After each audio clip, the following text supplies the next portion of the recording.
formasi di tahun 2022 sampai 2023 ini untuk menerima tenaga honorer kesehatan yang sekarang ada di daerah-daerah sebagai calon ASN statusnya atau pegawai pemerintah dengan perjanjian kerja atau P3K.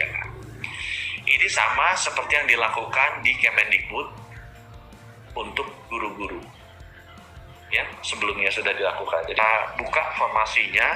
kita buka formasinya untuk bisa diterima sebagai calon ASN dan pegawai pemerintah berdasarkan perjanjian kerja. Kabar gembira untuk tenaga honorer, tenaga kesehatan. Selain guru, pemerintah juga akan membuka formasi tenaga kesehatan di pegawai pemerintah dengan perjanjian kerja PPPK tahun 2022. Direktur Perencanaan Tenaga Kesehatan Kementerian Kesehatan Kemenkes Sugianto, menyatakan bahwa kebutuhan formasi para tenaga kesehatan, nakes yang mengikuti rekrutmen pegawai pemerintah dengan perjanjian kerja PPPK, bidang kesehatan merupakan wewenang pemerintah daerah Pemda sesuai dengan kebutuhan di wilayahnya. Ini nanti menjadi kewenangan bagi pemerintah daerah.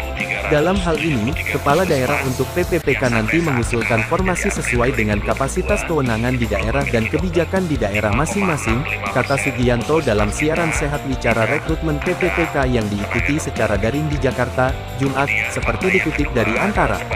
Sugianto menuturkan adanya kewenangan penentuan jumlah formasi pada pemerintah daerah tersebut disebabkan oleh dibukanya rekrutmen PPPK di bidang kesehatan tahun 2022 yang diselenggarakan berbeda. Rekrutmen itu nantinya akan disertai dengan kebijakan afirmasi, sehingga pendaftaran difokuskan bagi tenaga kesehatan dan non-ASN di bidang kesehatan yang mendapatkan afirmasi dari pemerintah daerah saja. Nanti yang sudah bekerja lama, akan ada skor untuk afirmasi sebagai bentuk penghargaan pemerintah daerah dengan memberikan kesempatan bagi tenaga kesehatan yang bekerja aktif di fasilitas kesehatan pemerintah. Nanti untuk mengikuti seleksi PPPK melalui jalur afirmasi tentunya melalui persyaratan dan kriteria-kriteria yang nanti dipersyaratkan, ujar dia. Adapun kriteria tenaga kesehatan non-ASN yang diprioritaskan untuk formasi PPPK tahun 2022 adalah sebagai berikut. Termasuk dalam 30 jenis japfung kesehatan sesuai Perpres 38/2020. Bekerja pada fasilitas kesehatan milik pemerintah provinsi dan kabupaten kota dengan status non-ASN. Latar belakang pendidikan, minimal D3 kesehatan.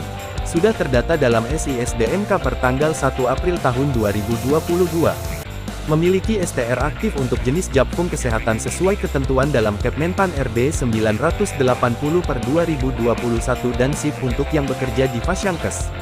Diusulkan oleh pemerintah provinsi dan kabupaten kota, selain ada afirmasi yang diberikan, para tenaga honorer juga disarankan untuk tetap belajar agar PG yang jadi target bisa dilampaui.